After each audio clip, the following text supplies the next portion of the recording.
Social মিডিয়ায় অনেক video, অনেক কথা শুনেছি। তো সেদিন কক্সবাজারে কি ঘটেছিল রঞ্জু ভাইয়ের নিজের মুখে একটু শুনুন, তাহলে অবশ্যই বুঝতে পারবেন কি ঘটেছিল, কি ঘটনা ঘটেছে, কেমনে কি হয়েছে। এসব তুলে ধরলো আমাদের রঞ্জু ভাই। একটু দেখুন, পাশাপাশি যদি ভিডিওটি ভালো লাগে অবশ্যই রঞ্জু ভাইয়ের ফ্যান ফলোয়ার যারা আছেন সকলে অবশ্যই ভিডিওটি শেয়ার করে অন্যকে দেখার সুযোগ করে দেবেন। একজন মানুষের ভুল ভাঙা দরকার, তাই ভুল ভাঙতে গেলে অবশ্যই লাইক, কমেন্ট, শেয়ার করে পাশে থাকবেন। বিষয়টা হচ্ছে, আমি একজন কন্টেন্ট ক্রিয়েটর। মাঝে মধ্যে বিভিন্ন কোম্পানি, বিভিন্ন এজেন্সির আমরা প্রমোশন করি, কক্সবাজার সাথে বিভিন্ন জায়গায় ট্যুর করি। তার ব্যতিক্রম এবারও হয়নি। সোশ্যাল মিডিয়ায় এবার আসছে হচ্ছে কক্সবাজার। আমি ভিডিও বানাইছি, আমার ভিডিও দেখে প্রায় 32 জন মানুষ অন্বেষার সঙ্গে ট্যুরে আসছে কক্সবাজার। রঞ্জু ভাইয়ের নিজের মুখে একটু শুনুন, তাহলে আর কক্সবাজার আইফোন হারাইছে আপু, আশা আপুরা, কি ঘটনা ঘটেছে, এটা একটা কারণ। কি হয়েছে আর তারা তুলে ধরলো। অসম্মানিত হয়েছে, এটাও একটা কারণ। লাইভ শুরুর আগে আমি একটা কথা বলবো, যদি ভিডিওটি ভালো লাগে স্বার্থের জন্য কারো আত্মসম্মান নিয়ে খেলবেন না। ফলোয়ার যারা আছেন ফেসবুকে ভিউ বাড়ানোর জন্য শেয়ার করে অন্যকে ক্যাপশন দিবেন না। দেখেন, রঞ্জু ছেলেটা খুবই সাধারণ একটা ছেলে, দরকার।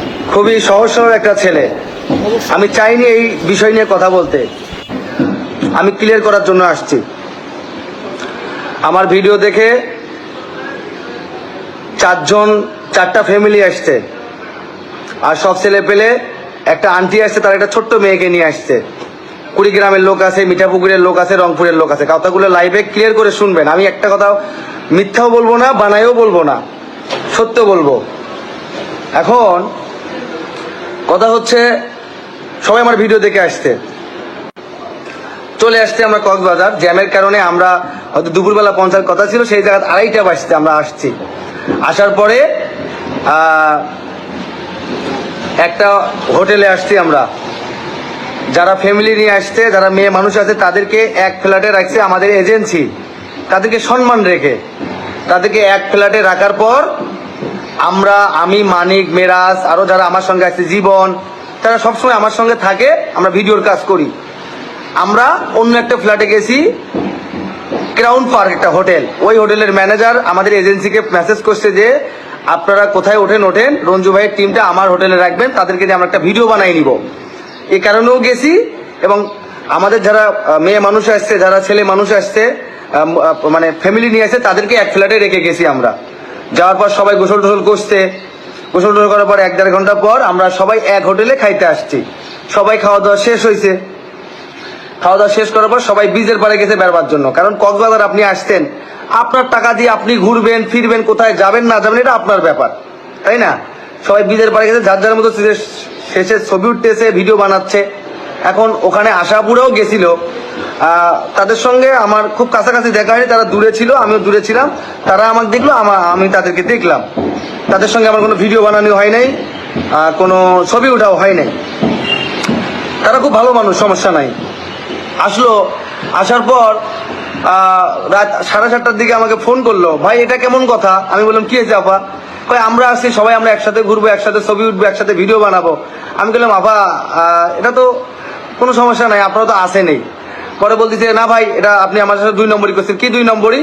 যে আপনি ভিআইপি হোটেলে আছেন, আর আমাদের হোটেলে এসি নাই, কিছু নাই। তখন আপা বললাম, আপা আমরা তো 4,500 টাকার ট্যুরে আসছি, এখানে হয়তো এসি না হলেও কিন্তু আপনি যখন রুমে উঠলেন দুপুরবেলা 2টার দিকে, তখন যদি আমাকে বলতেন তাহলে আমি এজেন্সিকে বলতাম। হ্যাঁ, কয় না তাহলে আপনি কেন ওখানে গেলেন? আপনি তো দায়িত্ব করে আমাদেরকে সবাইকে নিয়ে আসছেন। আমরা আপনার সাথে যে 32 জন মানুষ আমরা আসছি, আপনার তো দায়িত্বে আসছি আমরা। আমি বললাম হ্যাঁ আপা ঠিক আছে, কিন্তু আপনারা যারা মেয়ে মানুষ আছেন, যারা ফ্যামিলি নিয়ে আসে, তাদেরকে তো 24 জন তো ওই ফ্ল্যাটে আছে। কেউ তো আমাকে বললো না যে ফ্ল্যাট খারাপ, রুম খারাপ, খাবার খারাপ। হ্যাঁ, তারপর হচ্ছে এটা একটা গেল। তারপরে না ভাই এটা হবে না, আপনি আসেন তো আমার সাথে দেখা করেন। বললো কি, আমি ফোন কেটে দিয়ে আসলাম। আসার পরে আমাকে বললো যে ভাইয়া এটা আপনি আপনাদের সঙ্গে 2 নম্বরই করছেন, এটা ওটা করছেন। তো ওনারা কথায় কথায় হচ্ছে ক্যামেরা ধরে মুখের মধ্যে। আমি বললাম আপা এগুলো ভিডিও করে কি করবেন আপনারা, আমার এখানে আপনার সঙ্গে মানে কোনো ঝগড়াঝাটি কিচ্ছু হয় নাই, আপনাদের ফ্ল্যাট পছন্দ হয় নাই, রুম পছন্দ হয় নাই, এটা আমরা কথা বলি। তা কয় না, হয়তো আপনারা যে ফ্ল্যাটে আছেন হয়তো সবাইকে 24 জনকে ওই ফ্ল্যাটে নিয়ে যান, না হয়তো আপনারা 9 জন এই ফ্ল্যাটে আসেন। আমি বললাম যে আপা দেখেন আমরা তো হচ্ছে স্পন্সরের মাধ্যমে বিভিন্ন কোম্পানির অ্যাড করি, প্রমোশন করি, তো ঠিক আছে এই ডিসিশনটা কিন্তু আমি নিতে পারবো না।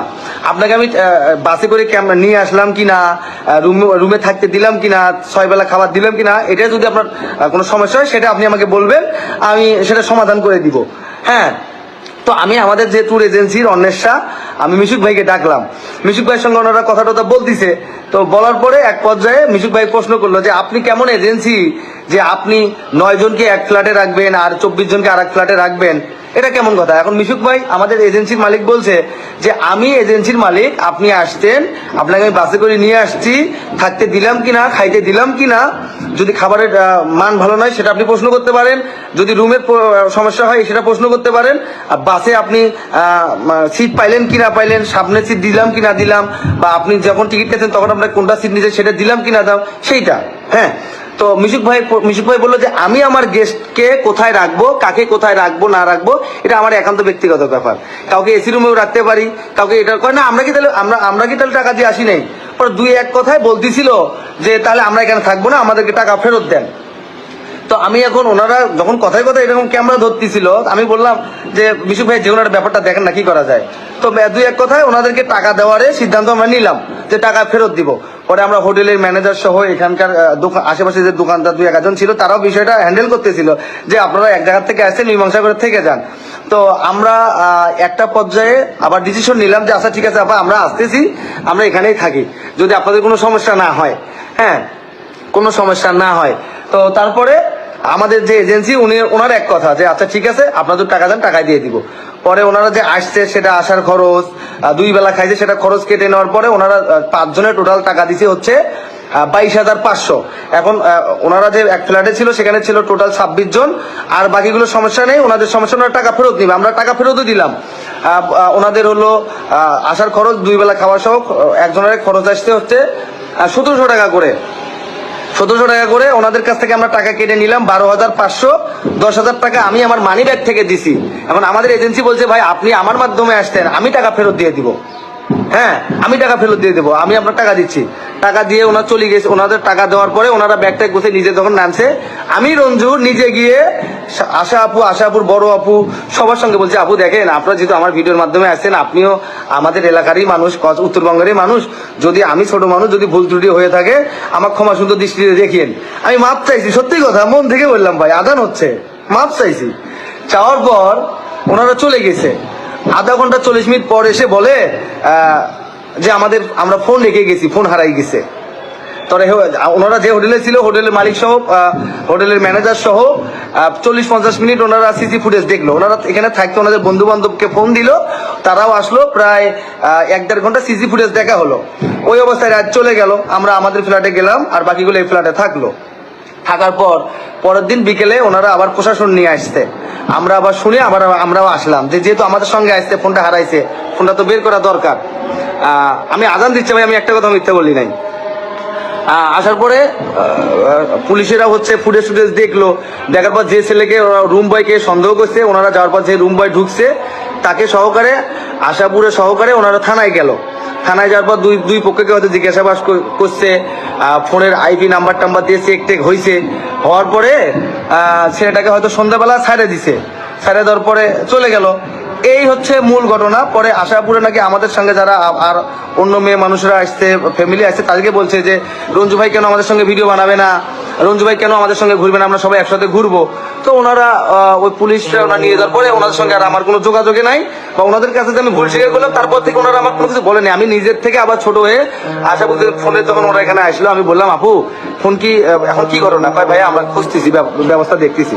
এখন ওনারা লাইভে গিয়ে যাওয়ার পরে বিভিন্ন ধরনের সামাজিক মাধ্যমে দেখতেছি পোস্ট হচ্ছে। এখন আমার কথা হচ্ছে ভাই, স্বার্থ হাসিলের জন্য হয়তো রঞ্জুর সাথে আপনার খুব রাগ থাকতে পারে, সেই কারণে আশা আপু লাইভ করছে, সমস্যা নাই।